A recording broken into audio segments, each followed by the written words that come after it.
So now that we have context, we can begin to build this back up again and talk to how generators actually solve this first floor problem so we can get to a place where profit's back in the conversation. So I'm going to start firing off, and please stop me where you need me to stop, because otherwise I'm just going to go like a fire hydrant. You got it. So the question comes down to, how do generators solve this first floor problem?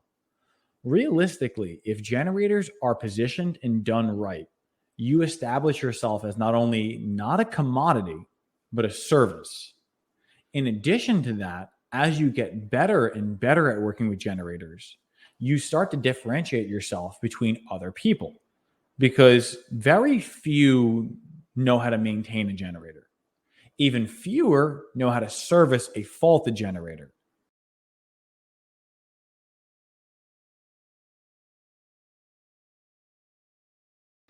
Hello, and welcome back. Happy Tuesday. This is another episode of Electricpreneur Secrets, the Electricians Podcast, where a couple of master electricians with business addictions go live for you and with you 5 days a week to help you master sales, simplify pricing, and deliver premium level electrical service.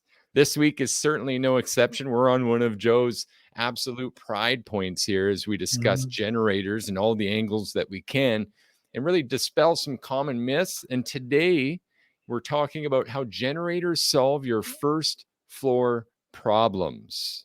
Man, you guys are going to want to stick around for this because, again, we're bringing some great information. We know there's some naysayers out there. We know there are coaches out there pushing out there for you not to do generators for reasons of profitability. And we're absolutely going to dissect that to the best of our ability in this nice half-hour show today. First, without further ado, let me again introduce you to my partner, Joseph the Salesbot Lucani, and ask, how are you doing today, my good brother? Honestly, I'm having a great day. I love throughout the day, you and I always have our interactions. We're always talking, and I really, really do love all the time we get to spend together building this great thing. It's really great. So for anyone listening in the background, imagine working in a job that you love, that serves the best possible mission that you can think of, but you're also doing it as someone that you genuinely love and respect. That's my reality right now. I love that, man. Uplifting. The whole team's excited. They're all behind us. And we're just helping a team of electricpreneurs do the absolute best they can following our guidelines, which if you saw our post today on social media, you've seen a couple of things. One is talking about generator profitability, as we're here to discuss in full. And the other is talking about the new recent re-release of our bronze program, where you can get all of our content, the entire roadmap, step-by-step, play-by-play in a 1-year membership without the coaching and additional support, more of a DIY thing. And people are finding that this thing is a hit. We got some incredible feedback. One of which I'll give a special shout out to our new clients, Eric and Mandy, who said, hey, they've been with several different coaches now, but they have not seen anything produced to this level. And I'll be happy to share that in our content and on our site here very soon, guys. Of course, if you're not with us on the inside at the Facebook group, Electricpreneur Secrets is what we're called, the Electricians Podcast. You can find us there in a simple search or on our website, serviceloopelectrical.com. What a fine day to talk generators. Joe, we got to jump into the problem, and I can't wait to get to that. But first, I just want to help our listeners and our viewers understand what this title is: first floor problems. What are we talking about with the first floor and what problems? Let's dissect that for a moment. Yeah. So realistically, the first floor of a business has a couple different struggle points. Like, they struggle finding a niche and then saying, like, what can I do and how can I do it best? They're not specialists in any particular category. And realistically, in those circumstances, if you don't have a specialty and you don't have a niche, you end up being this generalist electrician that's like, yeah, I do electric work. Anything in particular? Anything electrical. What you got for me? And can I give that clarity even? Yeah, by all means. Because there is actually, you know what, like being a residential specialist, as many of us are or aspiring to be, is a niche, right? It's just, we're even saying you could niche even further to speak to a specific pain point, because a residential specialist is still servicing a grand variety of items, everything that belongs in a home or around a home electrical system. And this first floor reference, I really want to give it due credit. It comes from, if you guys have ever heard Michael McAllowitt's Profit First. We've referenced him a couple times. I love Mike's stuff. And this is another reference from him in another book that fewer have listened to, read, studied, and it's called Fix This Next. Awesome book. And in Fix This Next, he gives an awesome parallel to Maslow's hierarchy of needs, which you've heard us talk about with your personal and your staff journeys in that management. But it's more the business hierarchy of needs. And it starts with the ground floor, which is sales. Now, I want to give this a little additional context. That ground floor of sales that Michael speaks to, we actually add to that a bit. In our program, we really teach electricians how to build systems for this ground floor, use our systems, and automate these systems so that you can move up the ladder to stage 2, which in Michael's reference is profit and profitability. Now, what doesn't make sense here, and let me finish my thought by saying, when we look at that first floor sales, we also see the offer and the marketing. So sales, offer, marketing. In fact, we've got a little saying, the sum of your revenue comes down to the sum of your business, sales, order, marketing. That's the first floor. So what doesn't make sense, Joe, have you ever played pool before? Yes, not very well, but I do understand the mechanics and can occasionally slice a ball every now and then. Have you ever been sharked by someone? Oh, yeah. Oh, I was going to say, it's one of those things where I have a competitive nature, very much so more when I was younger. And I remember my uncle had a pool table, and it was one of those things where every time we would go over for Thanksgiving, it was always, hey, let's get together and play. And I was always the kind of person who'd say, hey, let's put something on this. Let's put something on this. And I lost every time. Yeah. And so the principles of sharking are pretty simple. A lot of times they'll miss a couple simple shots to show you the lack of complexity in their game. But then they quickly come back by lining up the future shots. This is a reference I want to give our discussion today, because this happens in business a lot, where we see business owners, electricians out there who don't have a process for their sales to maximize their client journeys and the exchange for the cash that their business lives on. They don't have a solid process for their marketing or a niche that they're speaking to consistently generate and attract new leads to their business. And they don't have their offer specifically mapped out to play it out, right? So that each and every staff, including your office management team, understands the exact offer that it is that you conduct that exchange on. And without those 3 pieces, you're always, as a business owner, required at the first floor. So now that we have context, we can begin to build this back up again and talk to how generators actually solve this first floor problem, so we can get to a place where profit's back in the conversation. Don't worry, we're still speaking to it in this conversation today. So, Joe, how can the generators begin to solve our sales, offer, and marketing issues here? Okay. So it's a big topic to unpack. So I'm going to start firing off, and please stop me where you need me to stop, because otherwise I'm just going to go like a fire hydrant. You got it. So the question comes down to, how do generators solve this first floor problem? Realistically, if generators are positioned and done right, you establish yourself as not only not a commodity, but a service. In addition to that, as you get better and better at working with generators, you start to differentiate yourself between other people, because very few know how to maintain a generator. Even fewer know how to service a faulted generator. And even few beyond that are able to say, I know why it's not working, I know how to solve it, and I can also predict the future faults so that you, the customer, don't have to deal with future repairs. So where this helps you with your marketing is if you can position yourself as the go-to electrical specialist because of your intense knowledge and your training and all the processes that you've built to make it an amazing experience for your client, it starts to become a no-brainer. I could work with Acme Electric and have a generator installed for probably $7,500. I could work with Service Loop Electric and it's going to be a $15,000 job. But we're going to do the propane coordination or the fuel coordination. We're going to do all the maintenance agreements. We're going to have better warranties, like a lifetime craftsmanship guarantee. We're going to have the winterization, the electronics protection, the flood-ready bases, the cobblestone pathway around it, the landscaping, all of it. I'll even take carnauba wax and I'll wax your generator every year. Like there's a certain level of expertise you get and it becomes very tangible and very visible. Like, what are you doing and why are you doing it better?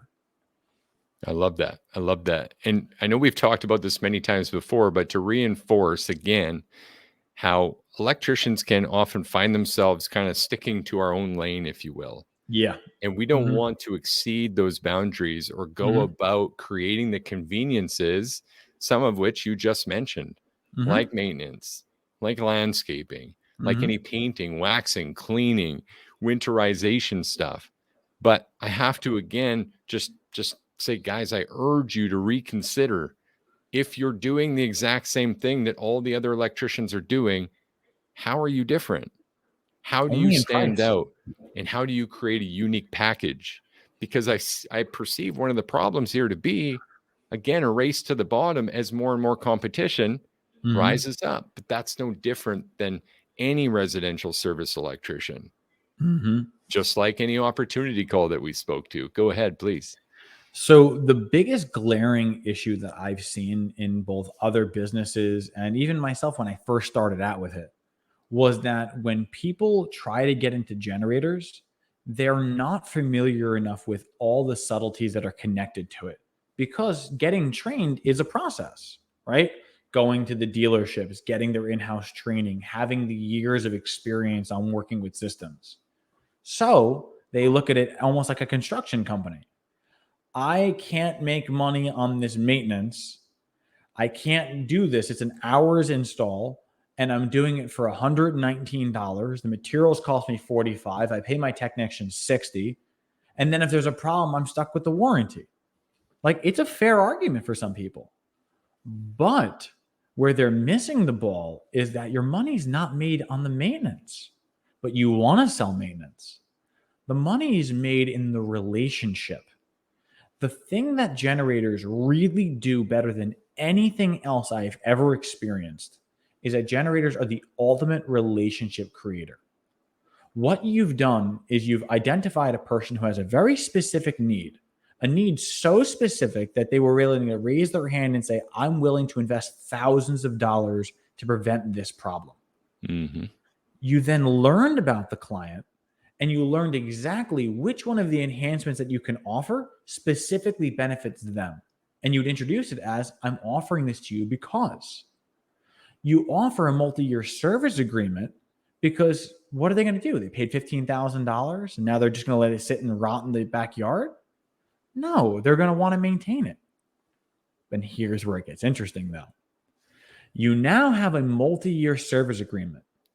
Any generator specialist knows that when you test it, you don't test it in manual, you test it in auto, meaning that you're going to physically turn off the power to the home and you're going to walk through the home with generator providing it. And now you have an ethical reason to check the panel, to check the furnace, to check the AC, to check all the electrical components that were backed up. Make sure they're connected right, make sure they're safe. And if they weren't, would you be wrong letting the customer know, hey, I saw a problem and I can prevent it before it happens? Is it wrong of me to want to bring this to your attention? Not at all. Not at all. One of the big pieces here is it's just not sexy to look at the length, the duration of a relationship and the multiple transactions that happen Mhm. down that pathway. And we're taught that actually by the marketing that's around us. And Mhm. yeah, we're guilty of it at times too. And the only reason I even say that, I just realized my name is still Pleasant Peasant on here. If you're watching the video, my nickname is at the forefront. The reason this is prevalent honestly is because it's what we consider to be sexy. It's what we're constantly referencing ourselves versus others and making those comparisons on is like, well, what's your average ticket, right? What's your revenue per month? What are your revenue targets per week?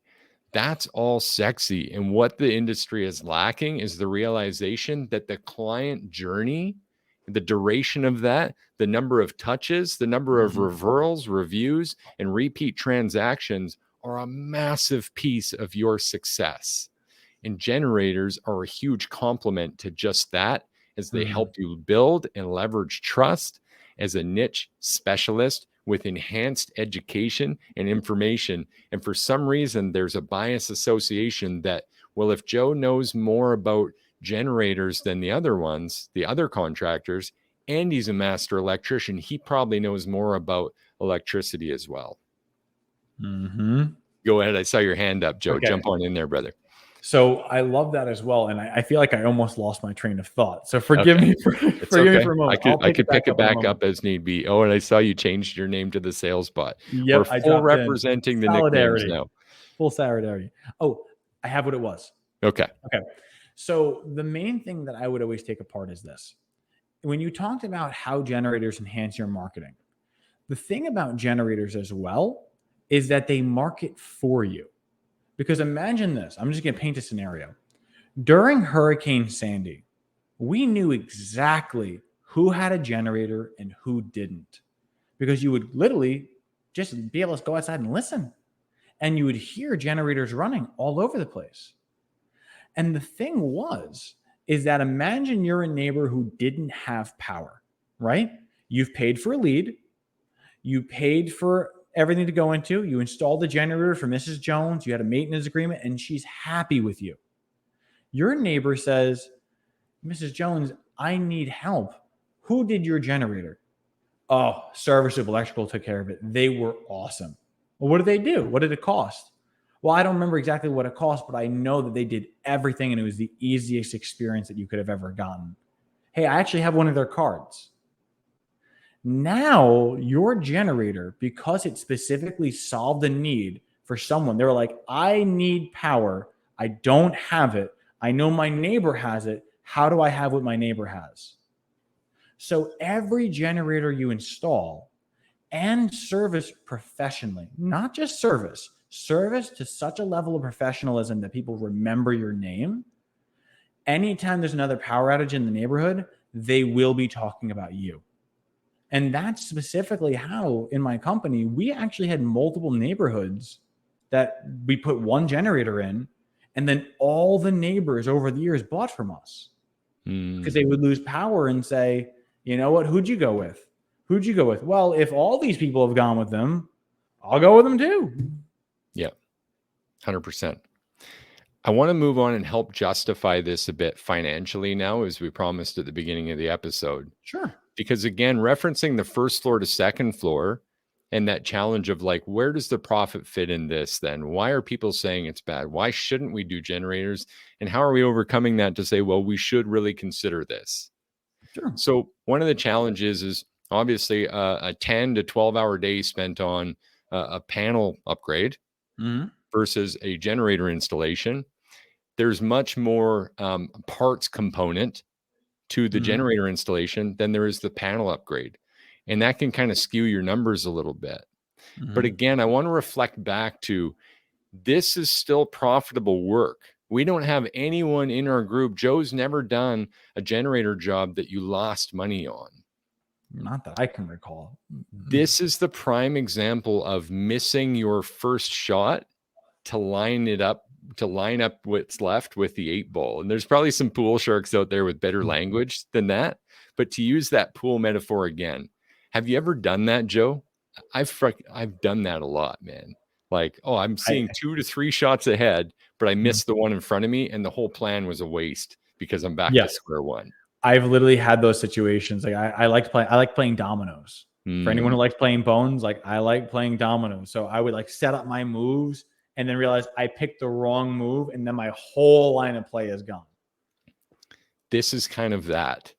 It doesn't actually make sense to focus overly on that balanced profit margin And even just in the complexity of this, don't worry, guys, don't let me lose you just yet. Let me finish this thought. In the complexity of comparison of materials versus labor and the components that go into that balanced gross profit margin. Mm-hmm.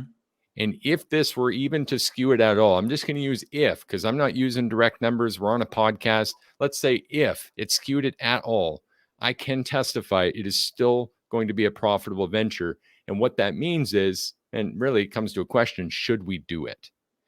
And now if the benefits outweighed the cost here, the risk, then we could probably all agree that this is a worthwhile expense, I would right? agree with that. Yeah. So leveraging that and all the good in these solutions we're talking about and the leveraged relationships and how it's going to improve your marketing, improve your immediate sales, getting you more opportunities, more memberships, more maintenance agreements, bigger options, bigger revenue, and thus more profit. Plus, combined with the fact that when your offer's right, again, first floor, right? Sales, offer, marketing. When your offer's right, then your pricing's built off the company you aim to be sustainably. There's future expenses worked into this that you haven't even had to spend yet. The profit is out of the question if you're properly established on your first floor here, guys. That's the most important thing.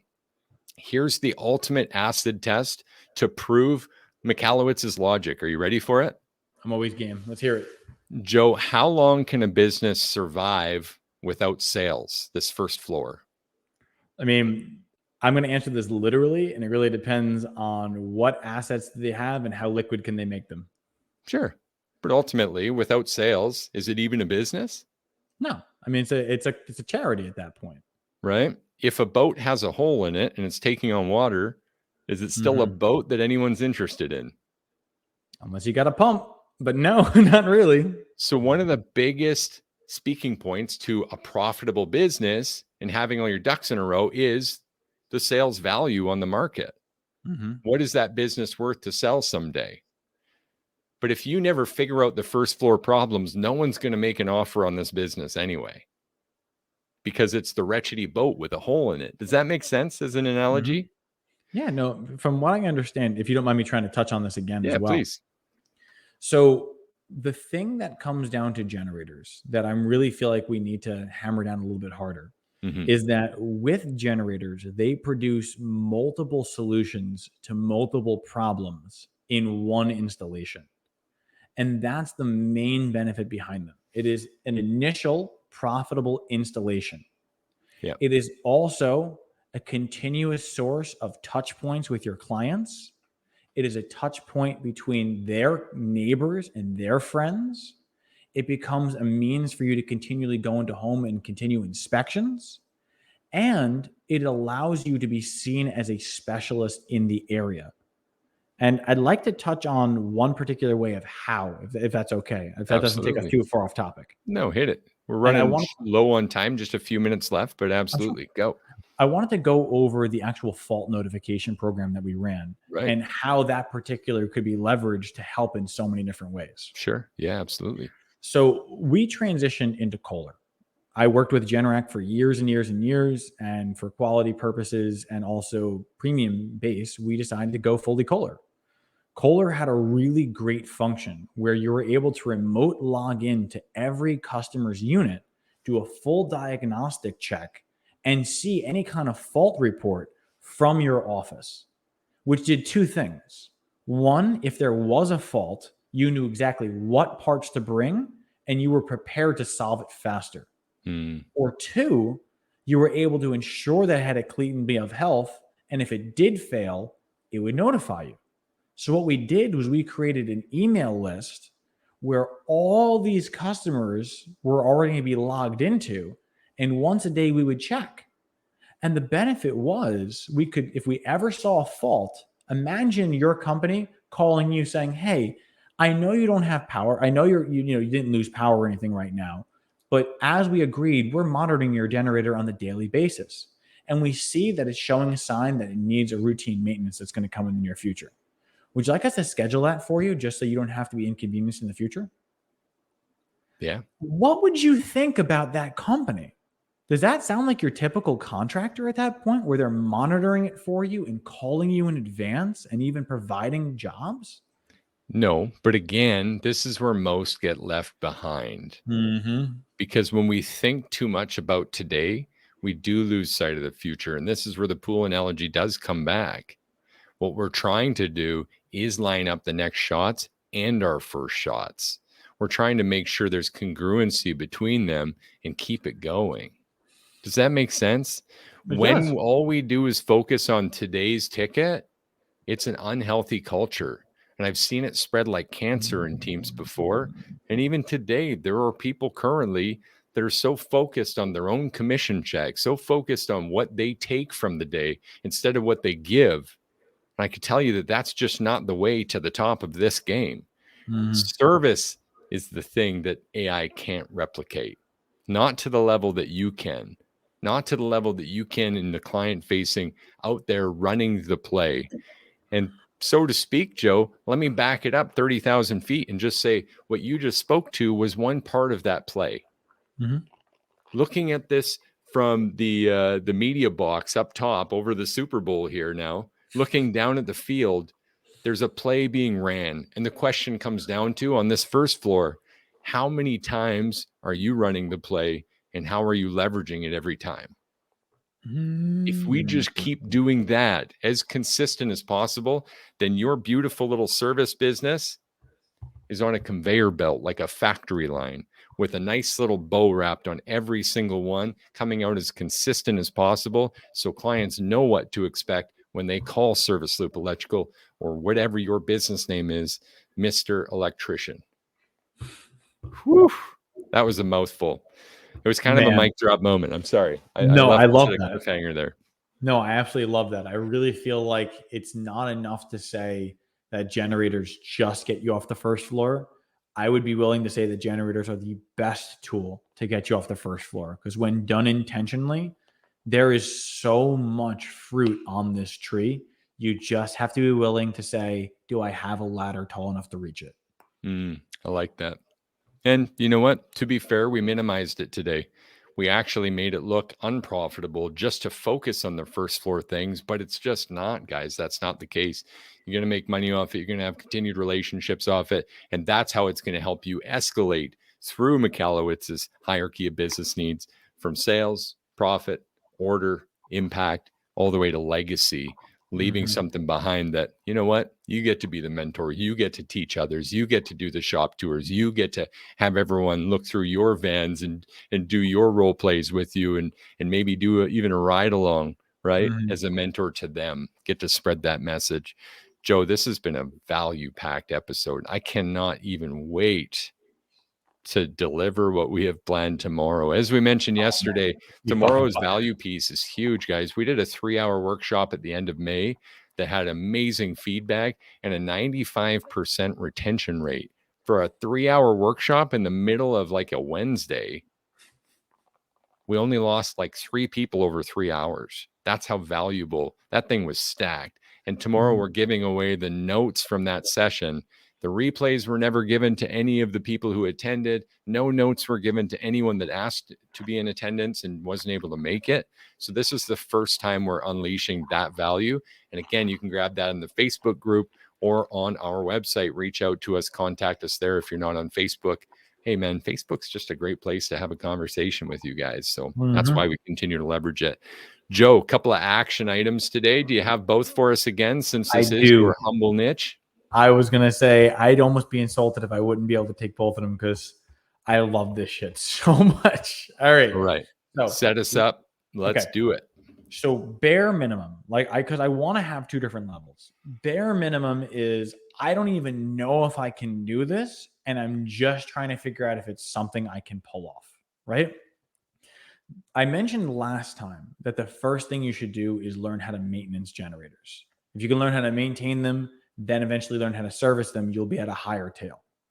Today's basic action is are you comfortable and do you understand what's required in a minimum installation, right? The reason I say minimum installation is where generators thrive is through their enhancements and through their additional warranties and all the different services and all the connection points you have. But you'll never get to that point if you can't put one in. So my first bare minimum of assignment is, do you know how to install a generator? Have you ever installed a generator? If you haven't, YouTube is amazing. Leverage us for all I care. I would be happy. Send me a message. I will be happy to talk to you about base generator installation. The all-star action, this is where I get excited. The all-star action is this. If you understand what are the bare minimum installation habits, it's not enough to just know the enhancements, because anyone can say, oh, this is something I can offer, I'm going to throw it in. The real all-star action is saying, how does this enhancement specifically prevent a problem in this customer's life? So giving you a quick example of that, being in New York, the coldest weather I ever had to work in was -33. I remember it was going down there. It was specifically, I think, in early January. I went out at 2 a.m. because a drunk driver took out a telephone pole, right? -33. I literally got frostbite trying to hold on to this pole because I had to take off my gloves because I couldn't make the connections. But I thought to myself, if it's -33, and this is something that has happened in this area as climate change is a thing, we found out that generators are actually known to fail below 0 degrees. That is their thing. They usually run on 10W30 or 5W30 full synthetic, which has a threshold below certain temperatures. So what we would end up doing then from there is saying, I'm going to always offer a winterization because now it guarantees it to -55. So now if you ever work in these cold climate areas, instead of saying, I'm just going to give you a cold weather kit because that's what I should do, I'm able to say, I'm installing a full winterization system for you because I personally have experienced weather that would have caused this generator to not start. And I wanted to ensure that your family always had heat regardless of the intense temperature. Was it wrong of me to want to have this option included? That is the all-star option. Knowing not just what, but why. Nice touch, man. And this being episode 154 means that we've given over 300 actionable podcasts with 2 actions, right? 2 actions each that you could be leveraging to better your business. And the best part is it was free. It was on the way between your jobs. You caught it at your favorite podcast site, whether that's Spotify, Google, Apple, or what's the other one? There's another one there too. Anyways, we're there where you guys are, here to help you 5 days a week to master sales, simplify pricing, and deliver premium level electrical service. And we cannot wait to join you again tomorrow for another episode of Electricpreneur Secrets. I'm Clay Newmeyer. This is Joseph Lucani. We'll see you guys again tomorrow. Take care, friends.